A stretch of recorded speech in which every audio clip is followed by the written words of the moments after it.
My country, all public vote for only Bharatiya Janata Party.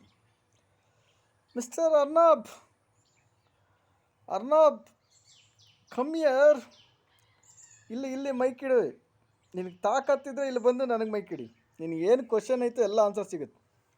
Arnab Arnab Republic channel managing director owner ಬಾಯ್ಲಿ. ನಿಂಗೆ ತಾಕತ್ತಿದ್ರೆ ಬಂದು ಇಲ್ಲಿ ಮೈಕ್ ಹಿಡಿಬೇಕು ನನಗೆ. ದೇಶದ ಜನತೆ ಮುಂದೆ ಇಲ್ಲಿಡಿ. ನೀನು ಜರ್ನಲಿಸಮ್ ಮಾಡಿದ್ದಕ್ಕೂ ಸಾರ್ಥಕ ಆಗ್ತದೆ. ಏನು ಸವಾಲು ಸ್ವೀಕಾರ ಮಾಡ್ತೀಯಾ? Come here. I am waiting. My country ಪಬ್ಲಿಕ್ಗೆ ಸಲಾಂ ಸಲಾಂ ಸಲಾಂ. My country all public vote for only Bharatiya Janata party. My country vote for only BJP. My country vote for only Bharatiya Janata party. My country ಪಬ್ಲಿಕ್ಕಿಗೆ, ಮೈ ಟೀಮ್ಗೆ ಸಲಾಂ ಸಲಾಂ ಸಲಾಂ. ಮೈ ಕಂಟ್ರಿ ಪಬ್ಲಿಕ್ ಟೀಮ್ಗೆ ಸಲಾಂ ಸಲಾಂ ಸಲಾಂ.